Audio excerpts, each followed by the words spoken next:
Yes, hello, welcome. Man's our number one internet sexy show. We discuss good things on this show. We discuss GNC, if I could say that on air. I'm joined by two men of power here. No, you see, they keep attacking my throat. All right, welcome, gentlemen, to Man's Hour, episode 36 on Bronze Age Pervert. I am joined by two fellow gentlemen of power here. First, making his triumphant return to Man's Hour is Not Me, Not You. How are you, sir? Oh, it's good to be back. I'm doing well, and I'm great to be back for a show where we can just suck off some other guy the whole time. It's gonna be great. Oh, it's going to be great. Tons of fun. And making his triumphant Man's Hour debut. Finally, it is Hunger the Die Merchant. How are you, sir? I'm doing very well. Thank you for having me. Yeah, it's wonderful to be on this panel and to be on Men's Hour.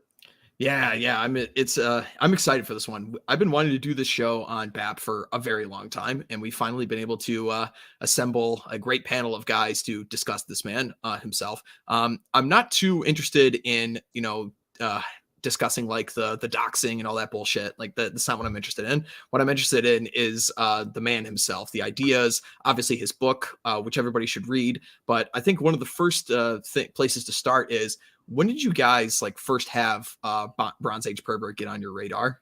Do you guys remember?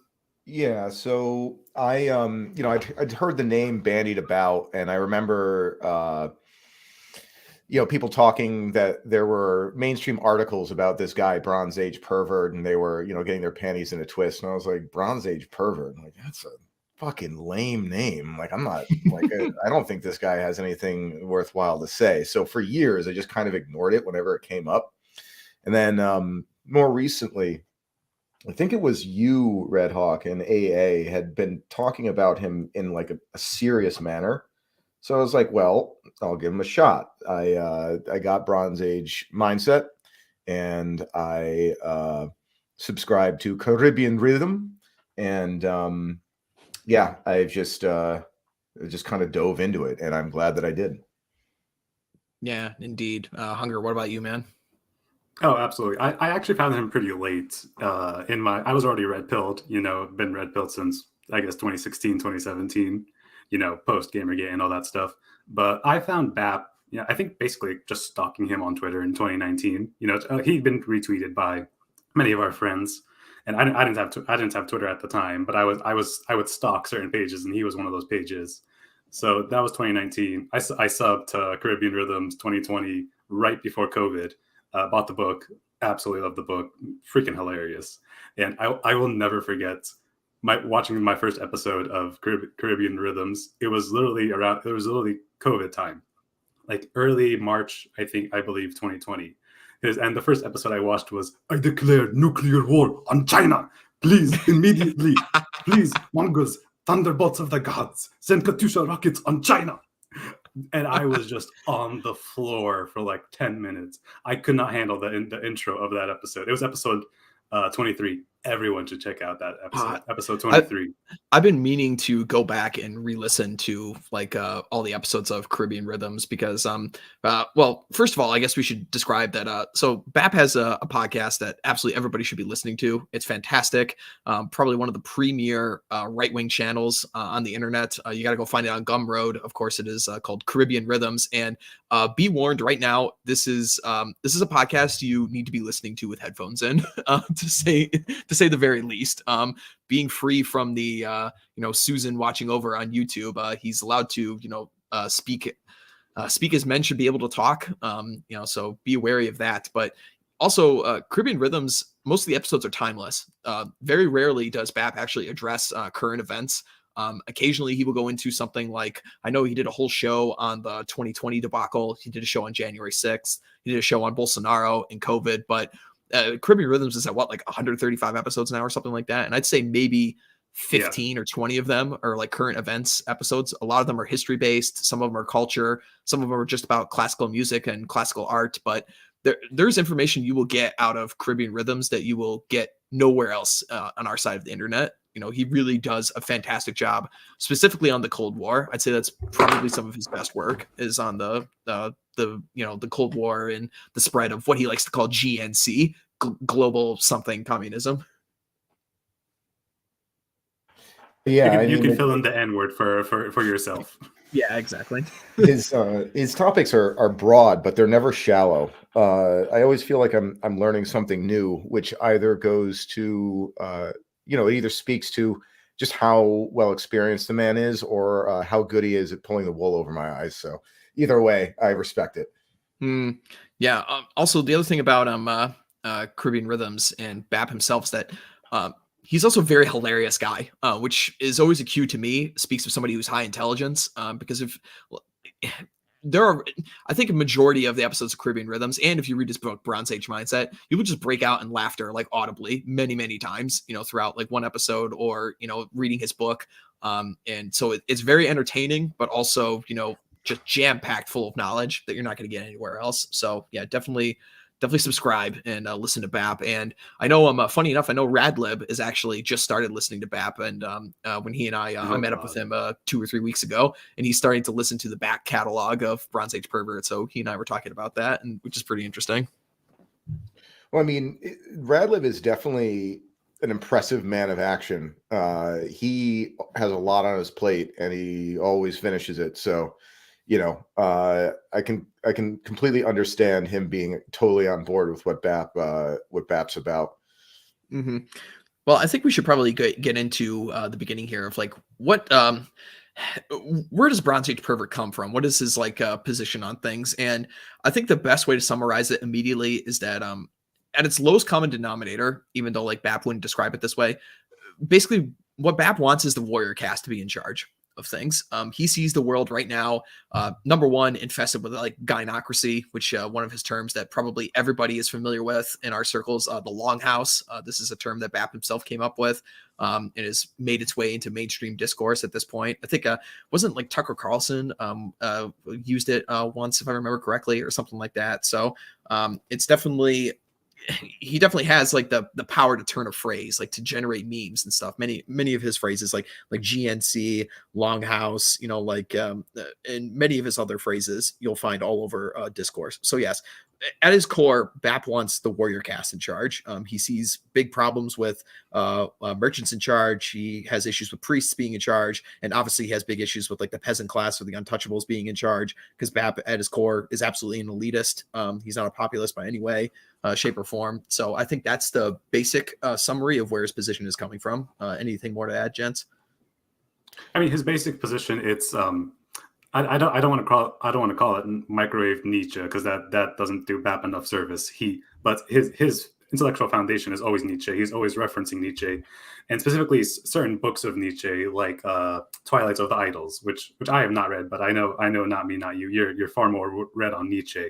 You could probably talk more into that, but everything BAP says has a basis in Nietzsche, because he's interested in a return to nature. He's interested in this thing called, vitalism, this return to nature, and this return of the warrior caste to prominence. Yeah, and so I mentioned this before the stream, but I reread Bronze Age Mindset for this stream, and the thing that stood out to me most was how the ideas that BAP puts forward, they're not necessarily new or original, but what the service that he's doing for the world right now, and especially for the right, is he's taking these ideas, and the ones that stood out to me the most were that weren't as obvious, were Evola and Spengler. And Red Hawk, your audience has a kind of overlap with AA, and we've got our fair share of theory cells. And I remember recently your friend Ryan Stone was on AA saying that he's never read Evola because he doesn't like that the people who Yeah, there were a lot of issues with that. There were a lot of issues with that stream, but yeah, I mean, I enjoyed it. I mean, they're both friends. It was just one of those crossovers that didn't work out too well, unfortunately. Right, and it happens. But I feel for Ryan, because like the reason that I never smoked weed is because every stoner I ever met has been like the dregs of society, and I'm just like, yeah, I don't want to have anything to do with that. Mm-hmm. But so many such cases. Many such cases. So BAP's main thing, and the way that like it relates to Evola, is he speaks always about how, and like you guys were saying about the warrior caste, about being men of action. And Evola talks a lot about how there are two paths of transcendence for men, There's a right-hand path, which is the path of asceticism, the path where a man sublimates himself to an idea. And then there's the left-hand path, which is the path of the warrior, which is where a man sublimates his entire being to pure action.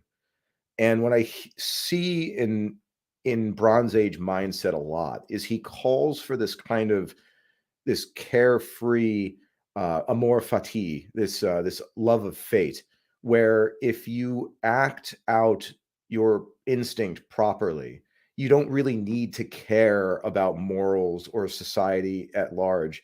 That the action itself is worth doing. Sublimating yourself to this proper action is what every man should be doing, and that's the way to rejuvenate the civilization as it kind of crumbles around us. Yeah, absolutely. For BAP, and this is actually a section in his book, part 3, where he goes over, men of power and men of action. And surprisingly, also, one of the things you really need to do when you're reading Bronze Age Mindset, you have to look at it from an amoral perspective. This book is not a prescription book. It's not a 12 rules for life book. This isn't an advice given book. In fact, he makes a reference, who's a Diogenes Laertius in the book, where he says the easiest thing in the world is to give advice. So like BAP he frowns upon the idea of like being some kind of leader, giving people advice and telling people like what to go and do. And he addresses this in his chapter or section of the book rather on, men of power. And he goes through all these guys from many different, backgrounds and things. He goes over like British mercenaries in the Cold War in Central African Republic, just, gunning down wave upon wave of enemies in order to protect, 100 people inside a village that inevitably would have been ripped apart. He also makes reference to people like Caligula, the third emperor of Rome, who was just a complete and utter madman who would, he commissioned a bunch of ships to go onto the ocean and then commissioned a bunch of sand to be put onto these ships so they would sink, and he would be able to have the illusion of walking on water in order to fulfill his own prophecy. This was a guy who slept with horses. This was a guy who massacred barbarians just for the fun of it. And he brings up these things not to say that like, oh, these are like the moral actions for men to take. This isn't what it is. What he's getting at is that action in and of itself, the pure act of, basically power, basically, where you can do whatever you want in the world, is what people should be striving for. He's not condoning like the madness of these men, but he's basically just saying like, this is literally what being a man of action is about. You just don't care about the whims of like petty local politics and low politics and, the, machinations of lesser men or women or anything like this. It's like, no, pure action is just this. And you might not like parts of it, but this is what it entails.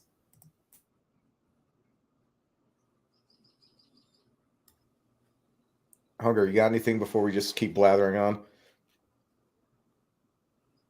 Oh no, there's very little I disagree with right there. Again, BAP is a very amoral character. In that sense, he's not telling society, like he's not giving this vision of how society should be, but what he's doing is he's giving this positive vision for men to just, I guess, how do I say it? Yeah, he's not telling like a man how he should live his life. He's very amoral in that sense. This like as in this is the good life, this is not the good life. He's like, no, the fact of taking action and releasing your male instincts is in itself a positive, and people will take that sometimes the wrong way. People will see that as a destructive force, and sometimes that is a destructive force. But in a society that we live in today with the gynocracy, the GNC, whatever you want to call it, sometimes that's actually a good thing. And he talks about in a very recent podcast, I believe, that in this form of life, it's actually a positive to destabilize society. But in previous times, when men had more freedom, to act upon the world, that creative instinct and that male energy built societies as they were and became something new. He talks about how the Greeks and the warriors formed ancient Greece, and the society came up around that after the warrior class overtook the barbarians. He talks about the Aryan race and the conquering of the steppe people over the longhouse societies, and that created a different society that was positive in that birthed Western civilization, Western philosophy, and all the positive things we live with today. Yeah, for BAP, he uses the example of so obviously much of BAP's inspiration comes from like ancient Greece, of course, a warrior culture that was also very aesthetic. They had high skills in the arts, in music, in poetry, and philosophy, but they were also great warriors. They were men of peak physical condition. He outlines in the book. Here's another thing that you'll get out of reading Bronze Age Mindset. He calls everybody on Earth, like every man on Earth, a sissy, and rightfully so. He makes reference to how the Greeks at the Battle of Marathon, when they were fighting the Persians, there were guys that ran and marched 50 miles straight with 60 pounds of bronze cuirass, on their bodies. And then they also charged 1 mile nonstop at the Persian line and then marched all the way back to Athens, all in one day, all without taking a break, all without taking a nap, all without taking a lunch break. These just like supermen, basically, were wearing all this kind of stuff and outfought the Persians when they were outnumbered in some cases 5-1, and they just kicked their ass every time. And he also uses the example of, for BAP, much of basically everything ever done in society and history was done by men, and not just by men, but small groups of men, manor buns, brotherhoods, however you want to describe it. He uses the example of the phalanx formation in ancient Greece that was used to combat the superior technology of the time, which was the chariot and cavalry. And basically, he outlines that it must have been psychologically devastating to have like these giant, massive beasts and hordes of enemies from the steppe raining down on these people, and to have the discipline, the trust of 100 men at your side that you would put down your life for, to stand and hold a formation with your spears in front of you. And this formation resulted in different kinds of political philosophies that eventually resulted in ancient Greece and Alexander taking over the entire world at that time. Yeah, and Yeah, if there's one moral foundation I would subscribe to BAP, it's he's a clearly man of the right, as in he is an anti-egalitarian, he is an elitist, and he believes in hierarchy to an incredible degree. That only the best men, only the smallest group of incredible men, the peak of the above average men, built all that we know today and gave us greatness. And his philosophy is to return greatness and this peak of hierarchy to our very degraded, very degenerate world. Yeah, so it's not outside the realm of possibility, or it's not outside the realm of being reasonable to accuse BAP of being maybe a little bit too idealist in this. But he even kind of grounds himself by because, as you both said, he kind of idealizes the ancient Greeks. And to bring it back to Evola, it was a time of the Uranic heroic cycle. And BAP mentions in Bronze Age Mindset that the path to becoming a god, the path to this kind of transcendence through action, is no longer open to us. So this is another way in which he echoes these other thinkers, but he makes it more fun and funnier. But in this fallen age that we live in, that you both have alluded to, he mentions that the individual male has to free oneself of this constraint and act within his own instinct. But he does recognize that if your instincts are completely self-destructive, well, maybe you have to kind of rein it in and direct your energies elsewhere. But in this fallen age where everything in society is restrictive and unjust, it is unjust to be bound by this kind of moralizing that comes out of society. So it's like you were saying with the manor bund, men should get together and just kind of act out that instinctive drive that they have for violence and for the conquering of space. Mm-hmm. Yeah, that's a great point you made right there. We can tie that into the entire first section of BAP's book. He breaks it up into 4 sections, and the book is also extremely digestible in the sense of it's not really, it's not like an overarching theme or like a novel or something like this, but they're basically broken up into 4 sections, all basically around the same central idea. And each of these 4 sections is broken up into basically small little, essays, you basically could say. I think there's like 60 or 65 in the entire book or something like that. And each section, was broken up maybe like a couple pages long. But the first section of the book is basically on this concept of own space. And for BAP, one of the most essential parts of being a man is to have what he calls own space. He uses the example of like animals trapped in zoos. Like he gives an example of when he was in Brazil and he went to a zoo and he saw a jaguar in a zoo, and he just like looked into its eyes and he just felt like all the vitality drained from this animal. It's no longer a predator. And he uses this example for men as well. Like in the society that we live in today in the West, like our people were descended from, the Aryan race, the steppe warriors. They're complete absolute madmen that came down from the highlands and rode on their horses and conquered the entire, gynocentric longhouse world, that was basically all throughout Europe in the past. And they just came in and took it all over. And this is the vitality that BAP wants to return. And he sees our, degenerate and fallen world as basically an open air zoo, essentially. Nobody is allowed to actually go out and claim space for themselves anymore. Like everyone is just subjugated to the most ridiculous and petty of, laws that you can point at, just by turning on the news every day. There's something stupid that's coming up that somebody else is passing a law for some stupid and gay reason, and so this is, above all else, this is what BAP wants to be destroyed. Yeah, and I mean, one of the best lines of the entire book, I think the first section is, if you don't have enough time, just read the first section. You'll get as much as you can from BAP, in very, very distilled form. And in the first section, he talks about one of the best lines is, chimp in the wild never jerks off, but chimp in zoo does. What this mean? Yeah, fantastic. It's funny. A great line. Yeah, it is. And he also plays up to, his persona, like when he's writing the book as well. Like he will intentionally like misspell words and things like this, and he'll inject his, own Bapisms into his writing and everything. And it still makes the book very digestible. It's super easy to read. It's a page turner, because you're laughing like as you're reading this book because of the way he describes certain things. And also just because the essays are short in their nature, you just want to keep reading. You want to keep going. There's history lessons in this book. There's references to all different manners of like cultural things from our past, and also humor in it. I mean, it's a wonderful book, and everyone really, really should read it. Also, like reading that book will pretty much force you to go to the gym.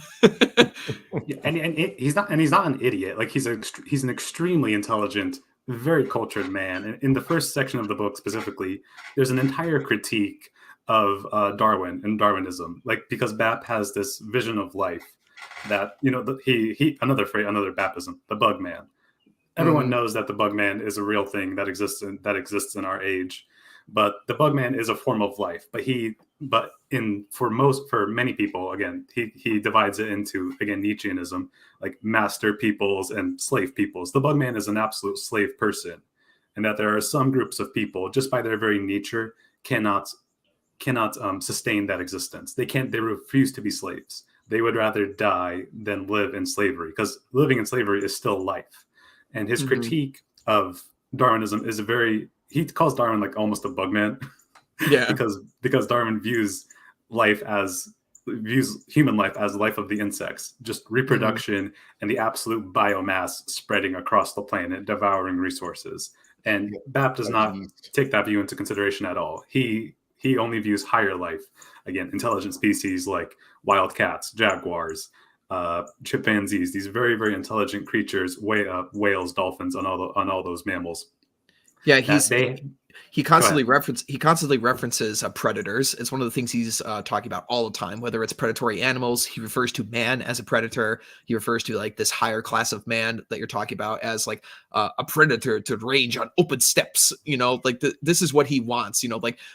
Man is a predator. Man is a hunter. This is our existence. And he uses the example also when he's critiquing Darwin. He brings up that the predator, if you couldn't really judge it this way, like IQ, but generally like the predator is more complex in his brain than the prey is, and he also uses an example of, the predator is always looking up, like to the sky, to the transcendent, to beyond, but the prey is always looking down to the earth.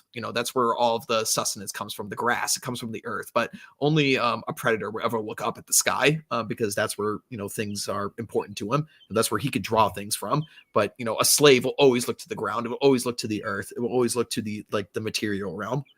Yeah, absolutely. And he applies this to the human, to social relationships and then to human beings. Like he mentions directly in the book, like the Japanese, the Native American Indians, these are not a slave people. They have this spirit in their blood that cannot accept subjugation, whereas everyone knows, other races are not like this, and we don't have to go into that. But BAP is very much a race realist in that sense, but he's more Evolvian, like not you said, in that there's a spiritual freedom in some races that you cannot find in others. Mm-hmm. Yeah, it's almost the concept of the biospirit, that there are peoples who yearn for freedom. And again, this is where the Spenglerian stuff comes in. He, without saying it, references the idea of Faustian man, that there's always a new frontier to be conquered, that there always has to, that the drive for Western man to, take up new territory and take over new territory from other people that he knows are out there is unquenchable. Mm-hmm. And that this world that we live in has ripped us out of the real world that we evolved in, that is natural to us, and landed us in this world of pure abstraction where the bug man and the nerd are reign supreme, because they're able to be, there's a kind of attenuation between their existence and the real. And like at the end of the day, what BAP wants is just a return of reality, or at least this is my interpretation of it, to the baser instincts of man, because that's where we are that's where our transcendence lies, not in this kind of this soft where we're always stuck inside of our heads, just thinking about stuff instead of actually being in the world and acting. Mm-hmm. Yeah. To tie into this, the book itself isn't, I wouldn't describe it. I mean, it is like a political text in the sense of like what it's addressing, but I wouldn't call the book so much as like directly like call to political action. However, he does make a point in the book where he mentions one of the biggest issues of our time is that none of our elites at any level are held accountable for anything they do. And this is one of the biggest points that BAP makes, and why he wants to return to this vital age where, the elites of all stripes, whether they're bankers, whether they're politicians, whether they're your, local supermarket manager, like BAP despises managerialism, and none of these people are held to account for their actions. And this is something he wants to return. He wants the vitality of, great men to return to the world who are actually accountable for their choices and everything. And I couldn't really agree more with him on this point than this, because it truly is one of the worst things to see that, on all levels of our society, nobody is held to account for jack shit. Absolutely. And one of his biggest strengths, not just his humor, because I mean, BAP is just freaking hilarious. Just listen to him for 10 minutes. You can't not laugh, because he's such a character, and he plays up that character. I believe that's his authentic self, but you can turn up the dial up or down, and he just turns it up to like 100. Just in his character. But it's a good barrier to entry too, because if somebody was just to throw him aside by saying, oh, he talks funny, or he talks weird, or he uses strange mannerisms or whatever, it's like that's a good way to filter people out. It's like, oh, okay, I don't want to bother with you then. No, absolutely. So another great thing about BAP, he has this extremely weird, Jon Stewart's effect, whereas in because I see some criticism in the chat and earlier in the chat, he calling him a shill for Israel and Jewish and all that stuff. BAP is like Jon Stewart in the sense that it's cringe to criticize him. Like Jon Stewart did this. This was his entire career for 20 years. He was just a comedian, and if you ever made a serious argument against Jon Stewart, everyone would be like, "It's just comedy, bro. What the hell is wrong with you?" It's just laughs and jokes. But BAP does the same thing for our side. It's very cringe to see people criticize him and take him so seriously that they don't see the humor and the joke within his commentary. Yeah, it's an excellent point for sure. But I cut you off before. Hunger. You were going to make a point before I mentioned about. Yes, I was going to. One of his other strengths is he has this complete contempt for, again, as you said, managerialism and managers. He has far more respect for the underworld, very, very shady characters, people we would not probably want to associate with. But these very shady characters like strip club managers, prostitution rings, he has far more respect for someone like Jeffrey Epstein than he does for someone like Barack Obama. Because Jeffrey Epstein, was this very, very intelligent man who ran an incredible network of extortion and, bribery and, dirt and all that stuff on politicians. Whereas Obama was so squeaky clean that it was just so fake and gay, fake and gay, another Bapism, Yeah, that exactly. it's so artificial. Whereas Yeah, Epstein was a real, devious character as we would describe him. yeah, and as BAP would say himself as well, like it's important to, again, like we were saying earlier, it's important to not read into like BAP's own moral code and things when he's mentioning these other people, some of which we would all agree are very evil people. But basically, he's just looking for any sense of like vitality that's left in the world, which is why he has a lot of respect for like drug dealers, mafia bosses, the criminal underworld. He claims that this is one of the last remaining pieces of like genuine humanity and vitality that is left in the world, because it's kind of allowed to not be under the eye of Sauron, so to speak. Like obviously it's regulated because like these are legal things, but it's an area of life that is, I guess, allowed to exist in the shadows to some extent, like prostitution rings and things like this. So BAP, has a lot of respect for, mafia bosses and things like this. Well, yeah, I mean, it's the underworld and is the last vestige of the real, because in those areas things actually have stakes. Your life can be taken away from you. You can be maimed. There's real consequence to it. Like you were saying before, with our leaders never suffering any consequences. The average person doesn't really suffer anything in the way of consequences either. Like there are men who go their entire lives without taking a punch to the face, and it's one of those things where that's about as real and raw as it gets. And I share BAP's lamentation of the shrinking of this world, the gay nightclub underground, because I wasn't alive during this time, and no one on the stream was, but before the era of rent control, major cities all had a Skid Row, and that's where the poor and the underclasses congregated. And this is where you would find all of these things, because all of this stuff exists in society. It has to exist in society. It's a part of what it is to be human. And the keeping it on the fringe and keeping it in the underworld is what allows it to remain real with consequence, where there's gravitas to it. And the problem with the society we live in now that has normalized this deviancy, where big gay orgies are like celebrated on mainstream television. You can pick up whatever drug you want delivered to your house. It kind of removes again the reality and the consequence of it, and makes it this just sort of hedonistic dream. Mm-hmm. Yeah, very much so.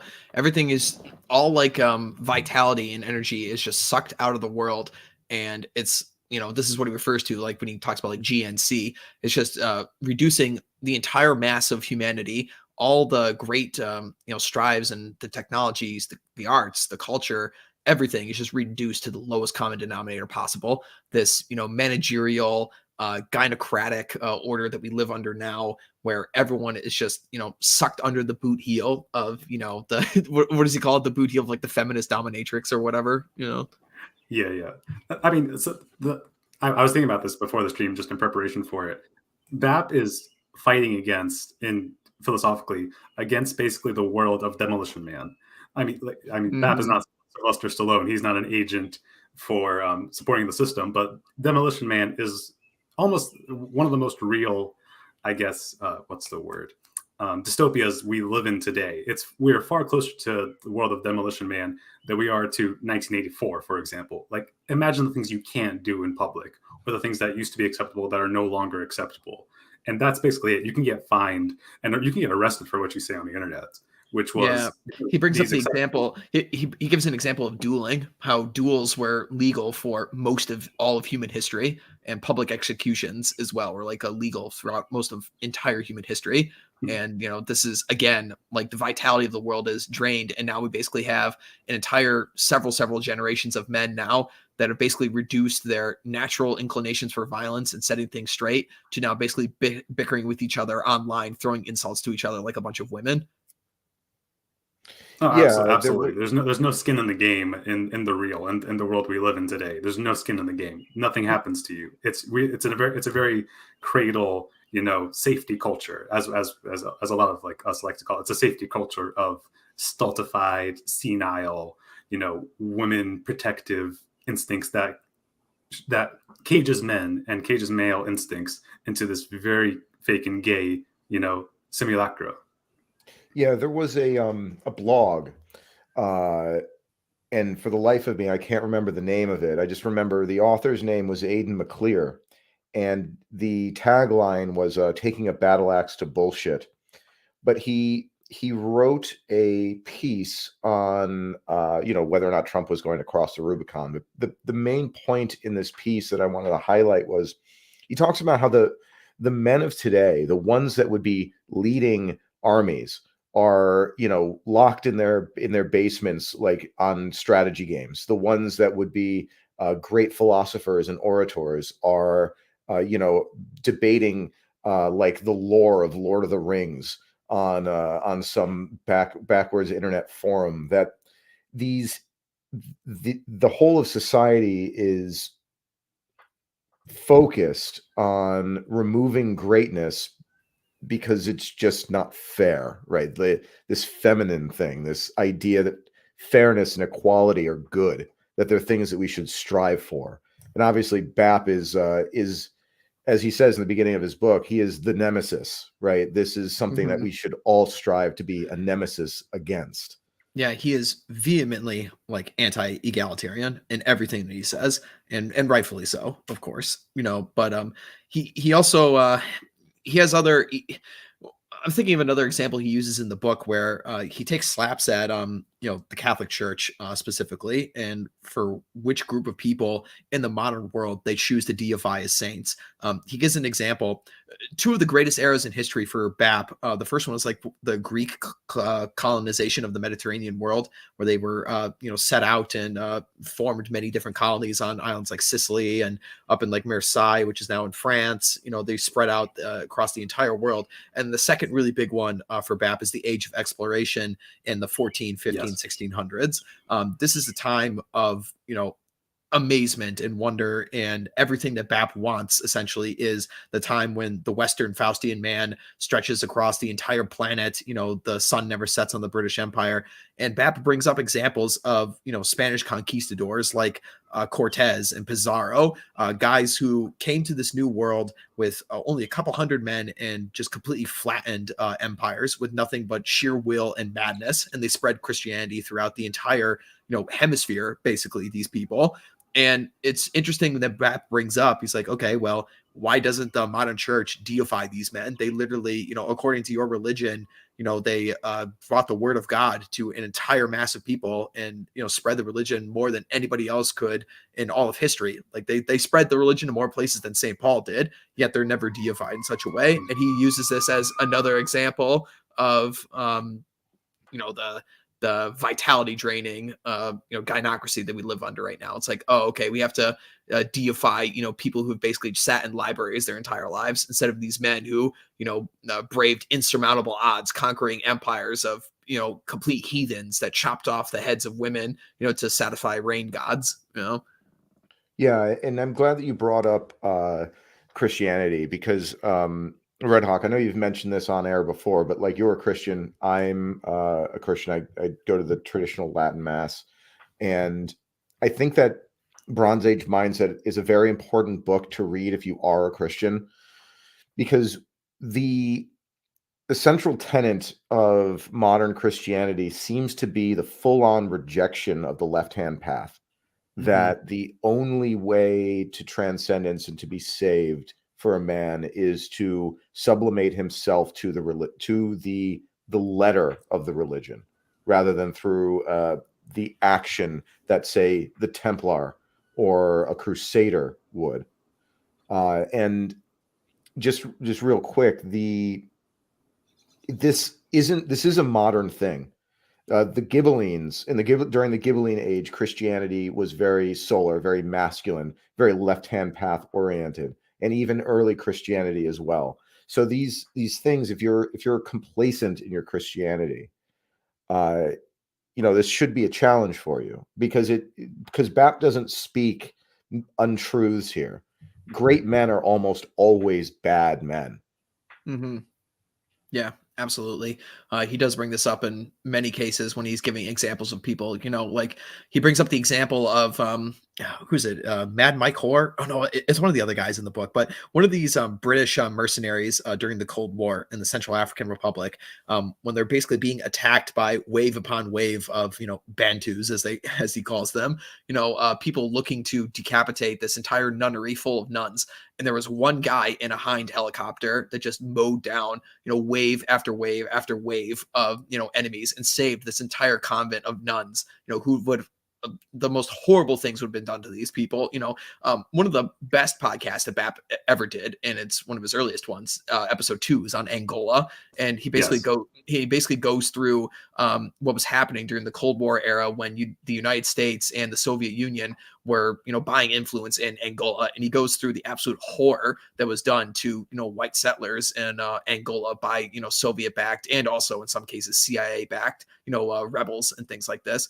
And this is the example he uses where these men of action, it is a bad thing, to do on paper, to just mow down complete, unarmed, enemies who are armed with machetes, some of them mature children, some of which are kids, but yeah, this is what you have to do in these situations. This is this is humanity, how it was for tens upon tens of thousands of years of our history. And only in this very, very recent, 50 to 60, maybe even 100, if you want to stretch it back that far, this is an extremely new development in human civilization.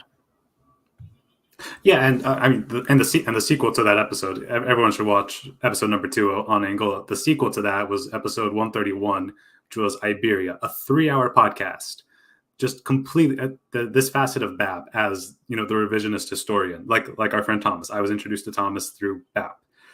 The revisionist historian BAP for 3 hours, going through the entire history of how the United States and the Soviet Union destroyed European imperialism. And what did European imperialism do? It brought Christianity to Africa, to Latin America. It brought white settlers there who built civilization in areas it did not exist in before. Yeah, for BAP, the Western man, Western civilization is basically the entire beauty, vitality, technological development, everything that is worth being a human being was developed by the West and the Western man. And BAP does not want to see this rich history and this group of people that basically built everything throughout all of history to be wiped out by, this, gynocracy that we're living under, the long house, the sweeping managerialism that's crushing all vitality in the world and rendering it, to the dust. The only way to make a forest equal is with an axe. And one of his best, not ideas, but one of his best emphases is on, the colored people, revolution in the global South, in the third world, with the help of communism, overtaking and redistributing wealth, power, and resources from, white Europeans, Aryan descendants. And this is one of his best emphases, because the Africans by themselves and the third world by themselves never built anything. It's just true. We can all see it. It's just true. They never built anything. Yeah, and he's defending that. Yeah, and he speaks a lot about how the number one exporter of these color revolutions was actually the CIA, and that it was through their interest in basically front-running Soviet socialism with their own brand that kind of spread this throughout the world. But that's a different topic entirely. But for this age, BAP seems to have a very optimistic idea that he calls them piratical bands, right? These roving bands of basically amoral men who take what they want and live completely within their instinct. They sublimate the self to action, and I think it's an inevitability based on the trajectory of civilization alone, that as infrastructure begins to fall down, these things will just emerge, because there won't be enough resources for the sheer mass of humanity that needs to be sustained. And so, beyond it being an inevitability, BAP's call for people to start doing this before it's a necessity, I think is a very important one. And actually, if you don't mind, I'm sharing this in the stream chat. This guy, Sumerian Pervert, his thread on basically, it's not a thread on like how to start one of these manor buns or how to start one of these piratical bands, but it's in the same vein. And I don't know if you'd like to share that, Red Hawk. Yeah, I'll pull it up here. Keep talking. I'll pull it up here. Yeah, so basically the idea is, it's small bands of men that get of brothers, people who share a bond of brotherhood. And in this thread, you can see Sumerian Pervert here, which is a very apt name. Yeah, he's a talking good guy. about We follow basically each how to other. get it started. Mm-hmm. And it's a very seemingly anodyne thing. Get a bunch of men, of like-minded men, together to read the classics, and then, as he describes, this turns into men training together. Men, when, like, I mentioned this to a friend of mine, and he laughed and said, "Yeah, you can never stop fascism because it's just what happens when men get together." That's boy, is that true? Yeah, wow, he really goes into this, doesn't he? Yeah, I'm gonna have to go through and read this. Oh, Alexander Bucephalus, cool. Yeah, I'll have to go through this and read it a bunch, for sure. But yeah, so very much so, like, and also like you were saying earlier, it's not BAP definitely isn't, he's not black pilled, by any means. Like, he sees this, it's just going to be inevitable at some point that this GNC is going to fall apart, because like they could barely take care of themselves right now. They're falling apart. One of the best points that BAP brings up all the time is that he loves poking fun at how pathetic and horrible our elites are. He uses the example of who is it? Jeff Bezos, literally the richest man in the history of the planet. Men in previous times with far less access to resources, far less money, far less technology, were doing far more heroic things, conquering nations, raising armies, subverting their nations, starting coups, developing technology, exploring far off places. But our elites now, what do? They curry favor with movie stars and try to hide their sex scandals. It's just it's so unbelievably pathetic. Like, just everybody in this age is just complete, faggotry, as he likes to say. And it's just boring. Like, who living in the 21st century is living like an exciting lifestyle, and like, you don't have to join, the underground or the underworld to have this kind of exciting lifestyle. But everything around us is these safety guardrails of just boredom that's fake and gay. Nothing happens. Like, the meme, nothing happens. Nothing actually exciting ever happens, which is why like the whole Ukraine Russia war was such a shocker. It's like, oh my God, wars are back on the menu, boys. Yeah. Yeah. Who wants to join that war where it's literally just artillery and then people having bombs dropped on them from drones? Like, and people will take that. It's actually something real and not fake. It's not going to Afghanistan and chasing, goat herders and building schools for trans kids and stuff like that. That's real. That's a real war. That's a real modern war. And you just never saw that until very recently. And that's only happening because the gynocracy is so senile and degrading that it can't keep control over the planet as it once did. Yeah. BAP also just uses the example that, him and his frog friends, frog Twitter, are basically just allowed to exist. Like, if our regime is like actually like very, very competent and very, very dystopian, like they would just kill people, but they don't even have the balls for that. So, I mean, he gives this great example. I'm sorry to cut you off. No, go ahead. But he gives this great example. It's like, what example can we follow that's like actually happening? And it's literally something like Wagner PMC, which is happening in Russia. They went to Africa for 10 years.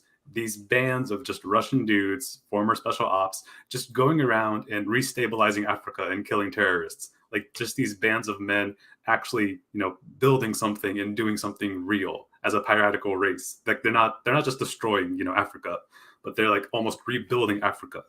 in a sense. Yeah, Mhm. and you know, he mentions in his book executive outcomes, and I grinned when I was reading that because when I was in high school, I was fascinated by executive outcomes, what they had done in Liberia, what they were, I think they were going to do in I think they were moving to South America when the US government shut them down. But like this kind of set my imagination on fire, and I followed Blackwater as it became XC, as it became Academy, as it, you know, became, you know, whatever instantiation it has now. So like there are still avenues where you can find high adventure and brotherhood and danger. Unfortunately, for the most part, it requires you getting training through the gayest institutions that have ever existed on Earth, the U.S. military. Yeah. But yeah, it's still there. And even if you don't want to fight and die, excitement and adventure can come to you through things like, you know, woodland firefighting, or and as lame as it sounds, a trades job, which at least has you working with something dangerous and real, even if you get complacent and crush your foot. Yeah. This is also a point that he brings up. Like, of course, if anyone follows BAP on Twitter, he's famous for his physique posting. Of course, you know, where he will post like very aesthetic bodies of like bodybuilders and all these kinds of guys who are just like jacked beyond all belief. And obviously, he's a huge advocate of, you know, physical fitness of all kinds. You know, like it raises your testosterone. It's what all of our ancestors, like as men, just had to be in order to survive. You know, and like this is just part of, you know, doing something for yourself, claiming some own space, the own space of your own body, you know, just you being in physical shape, and then, you know, going out into the world to, you know, conquer people who are lesser than you. You know, he's absolutely an advocate for this. And you know, it's funny when you think about it, because like BAP just like laughs all the time, like at some of these elites who like get money taken away from them in divorce settlements. You know, he just laughs at the idea. It's like, oh, like you know, you're one of the most powerful people on the planet, and you are going to be regulated by this, you know, GNC and gynocratic order that's going to force you to take money away from you because you can't just walk into a bar and pick up some random chick and fuck her. And you know, you're afraid of like the action that'll be taken up against you. You're afraid of like the TMZ media apparatus and things like this. It sounds so farcical on its face when we're talking about it, you know, but at the same time, it literally is the world we live under. There are literally guys who could conquer entire countries, but they're literally just worried about sex scandals. It's quite frankly, it's fucking hilarious. Yeah. He says, "Can anyone imagine Zuckerbot killing another man and taking his wife? Like, Yeah, come no. on." Yeah, you can't. And he's one of the most powerful people in the entire world, you know, which is, it's such an inversion of, you know, what things should be, what an actual hierarchy is like, you know, and this is what happens when you have like a merchant class in charge. You know, so And this Surf is the his Kali biggest Yuga, issue baby. with. Oh, sorry. Go ahead. No, I just said surf the Kali Yuga, baby. Yeah, mhm. yeah. This is his biggest issue with Moldbug. I mean, whatever you think of Moldbug, I do like Moldbug, but Moldbug has this very strange idea that our elites are like the best people on Earth, and that is just clearly not true Yeah, in no, any way, I shape, or disagree. form. Yeah, and Moblock actually went on BAP's show once, and they discussed this exact topic. I'll never forget it. It was one of the funniest moments in all Caribbean rhythms. Like Moblock just goes on this long rant about like how strong and how powerful our elites are, and then BAP just his very first response back, just so deadpan. He's like, "But Moblock, they stupid," you know? They're fags. I don't know if I can even say that. Yeah. If I can even say that on YouTube, but they're not even cultured. Like a person like BAP, he's very well educated, extremely well educated. I mean, just look at his references that he refers to in every podcast. He's extremely well read, and none of our elites are actually educated in anything. It's Mhm. shocking. It's absolutely shocking how ridiculous and genuinely stupid and uneducated they are for our quote unquote elite. Yeah, you see them fall for you, like just go on Twitter and you see like so many of these people like arguing about like the most, you know, like basic bitch things in the world, like you know, black representation in Marvel movies, and like this is what our elites are tweeting about. You know, it's just farcical to think about. It really is just so absurd. you know, and it really is one of the things I love most about BAP when he just points this out all the time. It's like, yeah, this isn't like an insurmountable goal. I think it was it was one of the episodes on colonialism, maybe like episode 19 or 20 or something like that, where he mentions about how like a small manor band of like 100 men could easily take over any of these faking gay states that exist now. And it's like, yeah, that's probably very true. The problem is just, you know, in our like atomized world that we're living in, and how men are encouraged to be sedated through things like you know, pornography, or, you know, drugs, alcohol, even sex at some point. I mean, BAP is by no means like a tradcon or anything like this when it comes to sex or anything like that, but he does mention how, like, yeah, it's like anything, sex can be used as a vice to drain you of your vitality. But he's not saying it like a cringe gay way, like, oh, you shouldn't never like look at a girl or anything like this. I mean, he's actually even like pro prostitution, you know, but he just, you know, because he's like, you need to get this taken care of, you need to get it out of your system, and you should, like, you know, you should be encouraged to go and approach women and have sex with them, but don't overindulge. You know, this is a thing he goes over with all kinds of things. And again, prostitution is far more real and far more vital than our fake and gay pornography, which is literally just staring at a screen, you know, all day. It's yeah, that's a direct point that that's a direct point that he mentions. He's like, it is 100 times better, you know, to go have sex with a prostitute than to jerk off into your hand. Yeah, I think he even mentioned the Dalai Lama making this exact same point. And you know, it's true, because like men, you know, the sexual urge for men, we're all men here, we know it. It's like a hunger, right? It's something that has to be taken care of. And so you get out of your system and it stops distracting you from the things that you should be doing. Yeah, absolutely true. No, for sure. Let's see. What are some other things that we got to cover here? What are some of the other big things that we're missing from Bronze Age Pervert here? What do you guys think?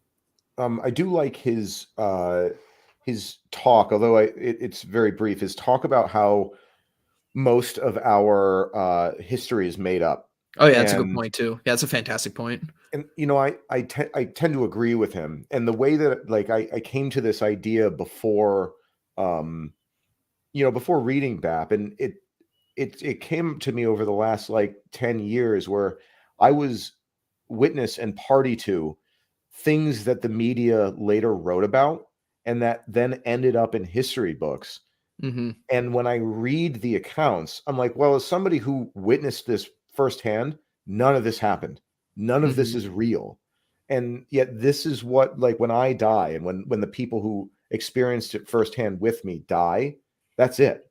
The thing that people in the future will learn are the things that were written down by the people who were lying about it.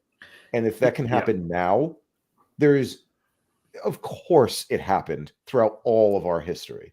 Yeah, he brings up a direct example of this, and we were mentioning earlier the age of exploration in the New World. He brings up a direct example from reading somebody like God, his name is escaping me right now, but the right-hand man to Cortez. He wrote a book about their conquests, and he writes about God, this is going to drive me nuts. I was just thinking about this guy earlier. I'm forgetting his name right now. But all right, so he wrote this book about Cortez's conquest of Mexico, and he brings the example about how this guy was actually there in the battle. He had no incentive to lie. And the other side of it is modern historians will try to discredit everything that this guy had said. It's like, oh, the numbers couldn't have been that accurate. Oh, like they couldn't have built structures this high. You know, it's not possible. You know, like they just try, like the nerds and the historians of our age try at every single turn to either, you know, belittle the accomplishments of our ancestors, like whenever it's like the Greeks at Thermopylae, and like the Greek accounts say that the Persians were over 500,000 strong, but then like historians will say, oh, it's impossible, they could have been only 80,000 at most. And it's like, are you out of your mind? Like, these guys were actually there. Like, you didn't think they knew how to count? You know, like all of them are far more powerful than any of us, you know. So he definitely rages against like nerds of history writing down things in history books. Absolutely. And in many cases, like, for example, like Herodotus, like believing in Hyperborea. Again, Hyperborea is also another, you know, BAP in a topic of interest. Like, people will just, modern historians will just not believe original accounts of what they said happened. There's just so many cases of this. Like, you gave a great example early on, Caligula. Yeah, if it wasn't BAP, it was somebody probably like Frog Twitter or BAP adjacent, that like the accounts of Caligula are so hysterical and so out of this world, like evil. Like, you cannot believe that this man was actually this terrible. Like, he had to be just trolling them, and they got so pissed off, and the Senate took control after the death of Caligula. They just rewrote the entire thing to put him in the worst light possible. Mm-hmm. He was just trolling them the entire time. If you just read the accounts, like, with the horses and he telling his army to like slash into the ocean and stuff. And yeah, stuff like that. yeah. It's just, ultimate power is just being able to, just basically do the most farcical and absurd things in the world, but also like, kicking the piss, taking the piss out of it, making a joke out of it, at the same time, that really is like maximizing own space. Yeah, and actually dovetailing on that, he talks about like how women will respond well to the ease of a man, because when a man is at one with his instinct and with himself, with the actions that he takes, he can have this kind of, this air of easiness, like things just kind of come naturally, and you can take the world as a joke. Things become less serious when, no matter what happens and no matter what the consequences are, if you trust in your ability to act, then this will give you a natural confidence and kind of ease of manner that everyone, not just women, find attractive. But before we got too far away from it, just as my theory cell aside, you mentioned Hyperborea and this idea that the nerds need, like, oh, I need the numbers. I need numbers. Like, was there a study done? Did we find the bones?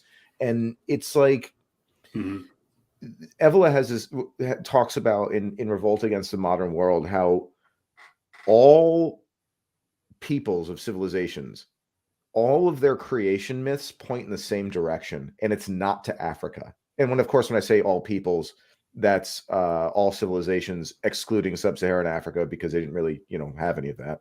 Right. Yeah. But like, this is a meta truth. This is something that is in the spirit of a people that you can't quantify, that you're not going to be able to find direct evidences of.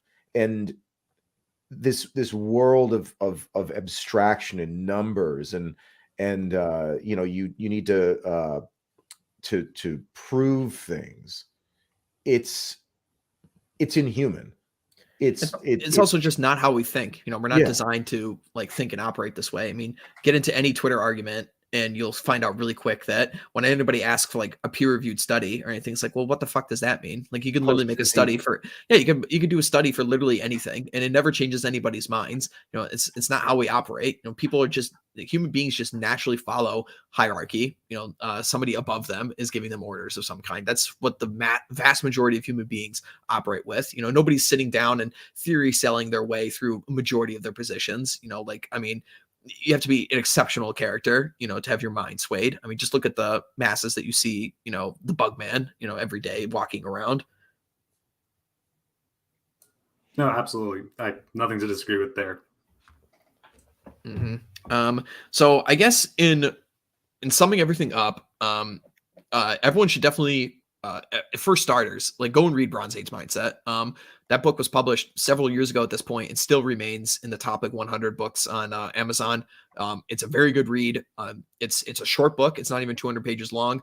And it's a page turner. You're not going to want to put this book down. It's a book that you probably have never read something like it before in your entire life, in most cases, unless you've really dive down into, Nietzsche or Schopenhauer or Spengler or Evola or something like that. You will get a beginner 101 course on a lot of these ideas by reading, Bronze Age Mindset.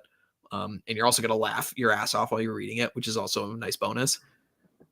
Yeah, one of the best things about BAM specifically is just like, it just expands your horizon of not just history, because he will talk about a lot of history in BAM, but just expanding your mindset to get out of this, again, fake and gay world and actually think about things that are outside of our Overton window. And that's just one of the biggest benefits that I found when I read BAP. It's just like, I did not see the world in the same way.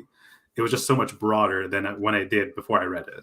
Yeah, it's very true. It's a book that definitely opens your mind a bunch to a lot of different things, for sure. And you definitely do start looking at things in different ways when, after you've read this book. So I absolutely recommend people go and read it. It's probably going to push your buttons at some point in the book, just because of what he's talking about. But the key point in all of like Bronze Age Pervert stuff is don't take it literally, take it seriously. Like there's a lot of jokes in there. There's a lot of intentionally misspelling of words and things like this. Like you're supposed to take the text seriously. Don't take it literally. There's a lot of like, like references to, random things, like random like frog Twitter posts and things like this. It's not important for you to go like searching for these things. What you want is like the overall arcing theme and the ideas that are going around what it means to be a man, what it means to be masculine, what it means to exist in this world that we currently live in, what it meant to live in the majority of human history before this, and where our ancestors came from and what they did, and the civilization they created and they built is the greatest thing that has ever happened in the history of this planet. And if it goes away, that is essentially the greatest thing that ever happened will be gone. And it's incumbent on us to, if not reclaim this, and to preserve it and, wait it out into, the piratical age can come once again. Yeah. And, like I mentioned before, there's a lot of ancient wisdom in this in this work that is translated into a more easily digestible and humorous way, as you both have said. If I had to sum it up, I'd say think less, act more. Your purpose here isn't to theory sell your way through things. It's to maximize action. And this book is a good kick in the ass to anybody who's been sitting around thinking a bit too much about what needs to be done. Mm-hmm. Yeah, very 100%. much so. Yeah, very much so. I think we will wrap it up there, but I'm going to read my personal favorite passage of Bronze Age Mindset. It's the end of the prologue. There's like a 6-page prologue. I'm going to read this final paragraph right here. And God, it's so good. You guys will recognize this immediately when I read it, because it's one of the more memorable parts of the entire book. But in the Bronze Age, men had life and force. I already see, far on the horizon of our world, but the glimmer is surely there. May it not be a mirage. I see the spirit returning surely in our time. Piratical bands and brotherhoods will take to the seas, and not just to the seas. The enemies of Western man and the enemies of beauty are to learn just what was meant by a piratical race. A nest of pirates, like the Chinese thought of the Dutch on first meeting them. I want to prepare you to receive this old spirit. Old spirits are moving. From behind the reeds, the silhouette shimmers against a river in late summer. I see already men who know how to honor such uncanny and old friends. So, may the piratical age come once again, gentlemen. This has been fantastic talk.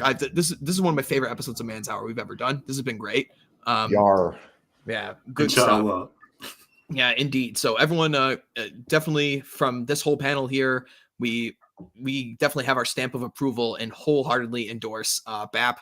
People should be listening to him, subscribe to his podcast, take the time and listen to all of them, go through his back catalog, because like we were saying earlier, most of them are timeless, so you don't have to, worry about, current events or, anything like that. Just listen for the ideas and the great history lessons there.